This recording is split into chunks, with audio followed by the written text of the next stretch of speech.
Israel pulls some troops from southern Gaza 6 months after October 7th attack. Lame, boring title right here, okay? What about Hamas wins?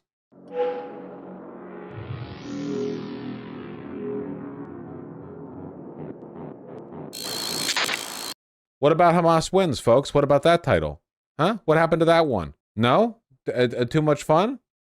I'm kidding, of course. No, the IDF has pulled a majority of their troops away from southern Gaza. I think they're leaving some people behind, which makes sense, of course, but they're moving the majority of the forces they have in the region, which to me suggests that the murder of the World Kitchen aid workers led to enough backlash that Netanyahu might actually have to abandon his prior commitment to the ground invasion of Rafa, you know? Like that might have been like a tipping point where now Netanyahu realizes that the optics have turned against him. He can no longer do that. Maybe. That doesn't really stop the genocide. The main threat right now is starvation. Israel's claiming that they're opening up more room for aid to come in. They've opened up the a northern and southern port of entry for, you know, stuff to make its way in. But I don't know how much is actually going to get in, of course. Yes, Antigonos, that exactly. Here, 3 days ago. Now, I don't trust Israel as far as I can throw it, and its entire country, so I can't throw it at all. I have no idea whether or not they're actually going to let in more aid, whether or not that aid is going to peter out quickly, whether or not there's going to be... Like, it could be anything, man. That Israel doesn't even need to do false flags as a pretext for, you know, avoiding committing to humanitarian aid, because they could just say, oh yeah, Hamas, that was a Hamas. Damn, you are tired? Don't remind me. You think Biden pressuring Israel could have helped with this? Yeah, probably. Now, I just don't know what the likelihood is of this actually leading to any kind of long-term positive outcome.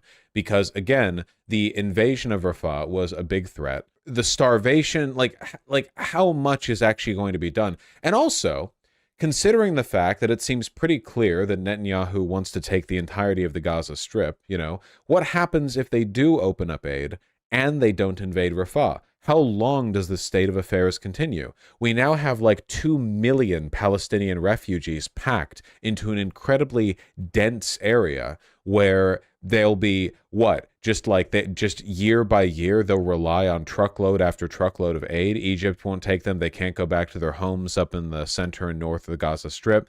You know, what's the long-term plan here? Why is Egypt refusing to take them? Because Egypt doesn't want to take, like, 2 million desperate, poor, hungry people. Most countries wouldn't. You know, it's a logistical difficulty. Not only are the Israelis opening the Erez crossing for aid, they're also allowing aid to be transported to Ashdod for unloading as well. I mean, we'll see how long it keeps, but even what's the best case scenario here? You know, does the IDF just form a protective ring around the, you know, southern Gaza Strip and just sit there forever, leaving the Palestinian people incapable of even, like, basic self-management? You know? Like, if you thought the Gaza Strip before was a concentration camp, what happens when you, like, quintuple the population density by forcing them all into Rafah? An area where there is absolutely not enough beds, hospitals, education, whatever, right, to suit the needs of the people. You know, the concentration camp has been concentrated further, okay? You know, it was relatively dilute before. Now it is quite concentrate, you know.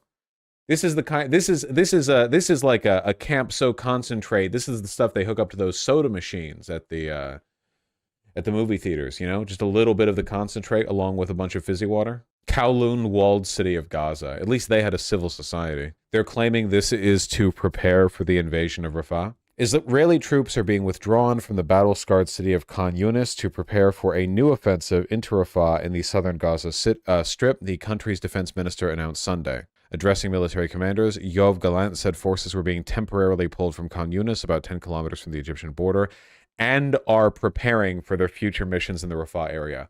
Now, I think there's a bit of duplicity here. You know, from an IDF commander? Shocking, I know. But, here, let me pull up the map. Like how close together everything is in the Gaza Strip, that if you look up where Khan Yunis is relative to where Rafah is, it's like, oh, yeah, these two red dots are literally overlapping with each other. Okay, can I get a map that doesn't look like shit? Here we go. Khan Yunis is the big center hub down here, see? So my understanding is that the IDF has regiments deployed in this general area. Rafa is, of course, down here. This is the Rafa crossing, see? So the area where, like, active ongoing IDF operations relative to Rafa have been taking place, it's been around here. So what the commander is saying is that forces are withdrawing from Khan Yunis to prepare for future operations in Rafah. Now, that to me doesn't make very much sense, right? Because the IDF is perfectly capable of resupplying their troops in Khan Yunis to prepare for anything they do in Rafah. Please remember, okay, the distance between Khan Yunis and Israel right here is 1 foot.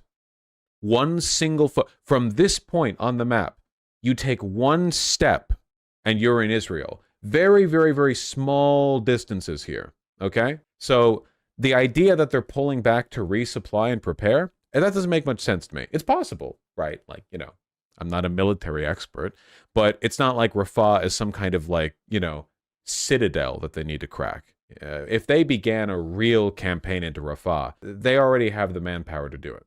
What I think they're actually doing is withdrawing indefinitely, right? Not forever, but indefinitely, because right now the optic situation is so bad that Netanyahu and the other politicians have essentially said, like, we need to hold off on this. That's my guess. I don't know for a fact whether or not it's true. It's a guess. Nobody knows except for Netanyahu and his cabinet. But I think Netanyahu had a conversation with Biden, and Biden said something like, "You old Jimmy John, you Jiminy Cricket, you tell lies, not the truth," or something. And Netanyahu was like, all right, fine. Opened up the crossings so more aid can get in. Whether or not that ends up being true, you know, we'll see. And Netanyahu basically said to the IDF, hey, listen, like, there's a lot of scrutiny on us right now, okay? Back out, like, for a bit, you know? And then, because Israel is Israel and the IDF is the IDF, the Yoav Gallant, while addressing the military commanders, who are all bloodthirsty as said they have to pull back to prepare for future missions in the Rafah area. Does that make any sense? I'm probably structuring my thoughts in a bad way.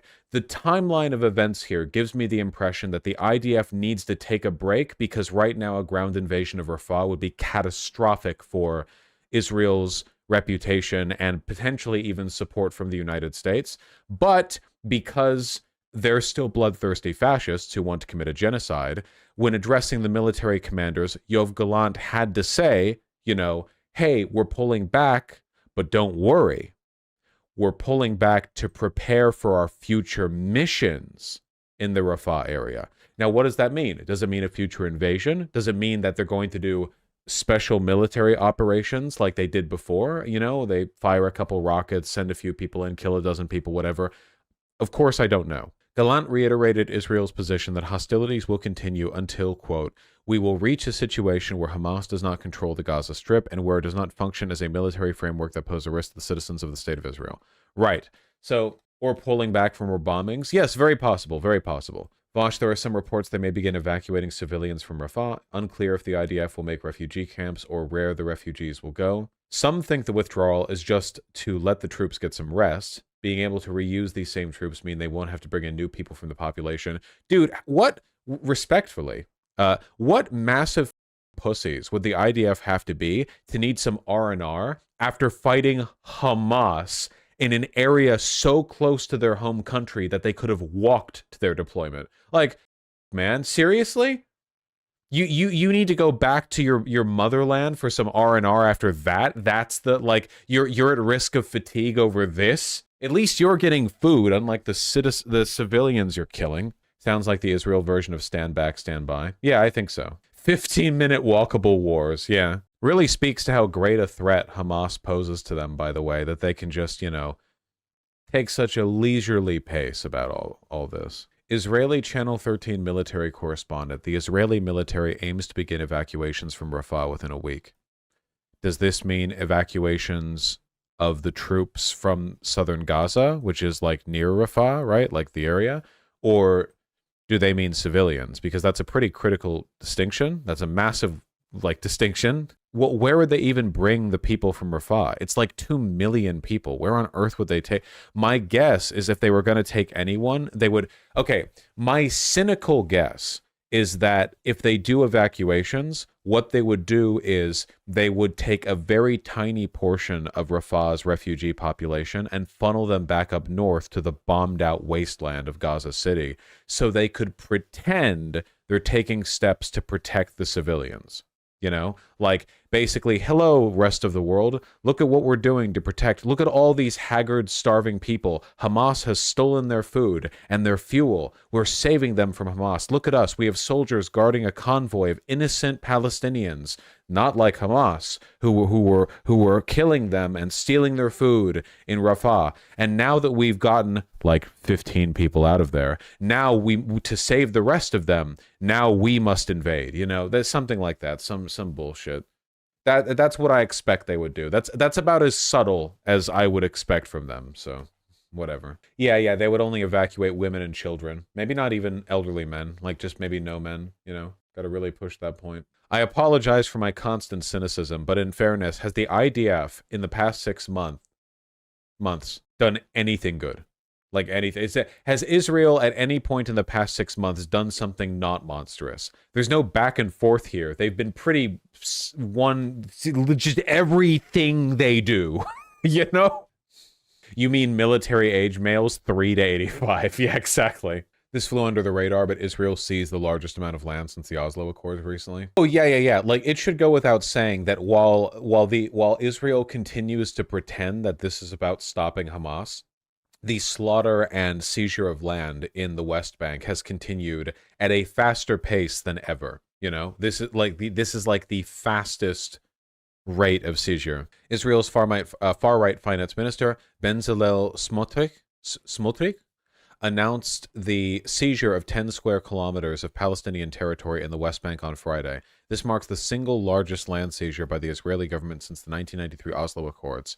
That's nice. You know, remember the illegal settlements in the West Bank, right? Look at that. Jesus Christ. Israel's used land transfers to acquire land in the West Bank. Palestinian-controlled land transferred to Israel via state-declared land transfer since 1993 in square kilometers. Look at that jump right there. Critical info, they seized this land while Blinken was visiting. It's part of a pattern. Israel seized land when Obama visited when he was president, among other similar times. Because they hate you. Because they hate you and they like flexing on you. Jesus. Isn't it great? Are we the baddies? Isn't it great that, like, so many of the evangelical Christians, who you would expect to be, if the world made any sense, you would expect them to be hardliners on this. Look at the names of these cities. Jerusalem, Bethlehem, Jericho. Like, these are like cities of legend, you know? It goes beyond just, it goes beyond just, like, national or ethnic autonomy. You know, we're talking about history like almost beyond compare, certainly in Christendom at least.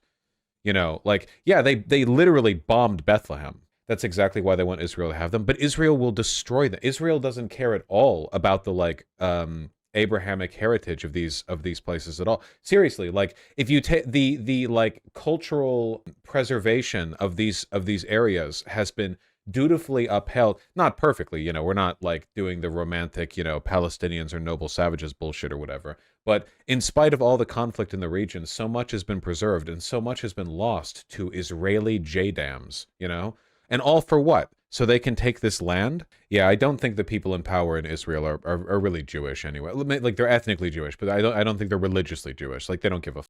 Israel is going to bulldoze Bethlehem and turn it into a mall. They will. Yeah, they will. They're secular fascists. Yeah. Additionally, the Palestinian Ministry of Culture has reported that 207 archaeological sites and buildings of cultural and historical significance out of a total of 320 have been reduced to rubble or severely damaged. These include old mosques, churches, cemeteries, museums, libraries, and archives. 207 out of 320. This is just about the October 7th war. 2/3 of the 320 noted sites of cultural and historical significance. They care about Judaism as much as the Saudis care about Islam. Oh, 100%, dude. Yeah, 100%. As soon as the House of Saud finds a way to put a little toll booth right in front of the Minecraft obsidian cube, so you have to pay like 500 petrodollars to walk like in a spiral, and every time you want to walk the circle again, you have to put the money in again. As soon as they find a way to do that without being literally beheaded, they will do it. Finding the halal Five Guys at Mecca. Here it is. This photo reminds me of that photo of the subway at Guantanamo Bay. You know, same vibes. Oh, no, wait, it's a McDonald's. My bad, it's a McDonald's. Not a subway. Here we go. To honor our brave troops, the American flag and the McDonald's flag together at Guantanamo Bay. God bless total American cultural victory. Yeah. Isn't it crazy? Man, I wonder if we're ever going to turn it back over to Cuba. Guantanamo Bay doesn't serve any, like, real naval purpose for us anymore. It was useful back, like, 80 years ago. Nowadays, it's not. We just use it for our, like, black detention site. I wonder if peace and reconciliation ever happens between America and Cuba, I really, really hope that... All I want, okay? All I want is for two things to happen at once. For us to give them back that land, the Guantanamo Bay territory, and for the Cuban government to cash all of the checks that we gave Castro for the use of that land that he never cashed, you know? Castro had a bunch of uncashed checks from the US government just kept in a drawer because he refused to cash them because he didn't want to legitimize the fact that they controlled Guantanamo Bay. So well, that's the big trade-off, you know? They need to shake hands and they cash all the checks at once. We boost the Cuban economy. We give them the land back.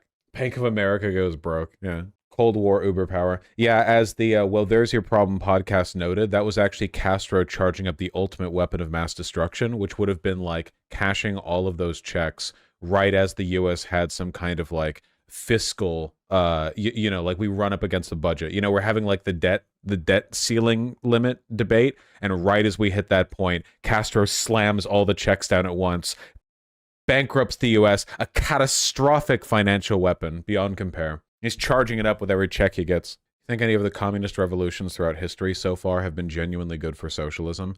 I don't really know what it means for something to be good for socialism, but I would say that when I think of historical longevity and good within that, and there are more that I could list than this, but I would have to like go back and refresh my memory. The big ones that come to mind, in my mind, would be Cuba, number one, definitely.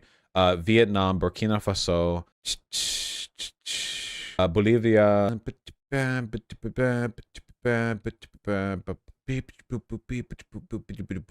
problem is, like, I don't know what it really means to be like good for, because there are like Burkina Faso is like a shithole beyond compare, right? But Thomas Sankara was based in Red Pilled, so it's like, you know, more like, did they give a good example? Like, did this socialist revolution set a good standard and a good example of what socialists offer the world, you know? And there are a lot that have happened, yeah, you know? I would need to like think about it and go through a list, I guess. I'd have to think more. Zapatista, well, they didn't really do a full revolution, right? I mean, they have their own territory, but no, JF Torres.